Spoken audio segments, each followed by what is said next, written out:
L'équipe taïwanaise de l'Academia Sinica et l'équipe américaine du Centre d'astrophysique de Harvard-Smithsonian ont réussi à installer un télescope au Groenland en 2017.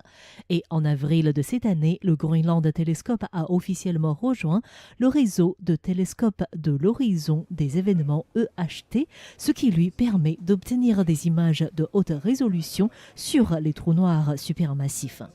Chen Mingtang, directeur de projet de l'ASIAA, Institut de recherche astronomique et astrophysique de l'Academia Sinica, qui a annoncé cette nouvelle récemment, a indiqué que Taïwan a profité de sa participation au programme nord-américain ALMA, grand réseau d'antennes millimétriques et submillimétriques de l'Atacama, pour étendre la ligne de base du réseau du télescope à environ 10 000 km de long. Chen Mingtang a partagé les contributions de son équipe.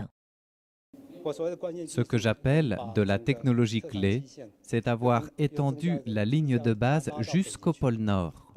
Si vous regardez une carte du monde, il est possible de relier le Chili, Hawaï et le Mexique en un triangle.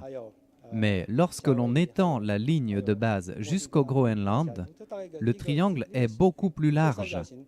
Notre principale contribution est de l'élargir jusqu'au Groenland. L'île 6 du Groenland, située au pôle Nord, est un lieu d'observation astronomique privilégié grâce à sa transparence atmosphérique. Les spécialistes taïwanais ont modifié le télescope dont le calibre est de 12 mètres de diamètre pour qu'il puisse être opérationnel sous des conditions climatiques difficiles de moins 30 degrés Celsius. Chen Mingtang a précisé que le télescope du Groenland est conçu pour détecter les ondes radio des étoiles, des galaxies et des trous noirs.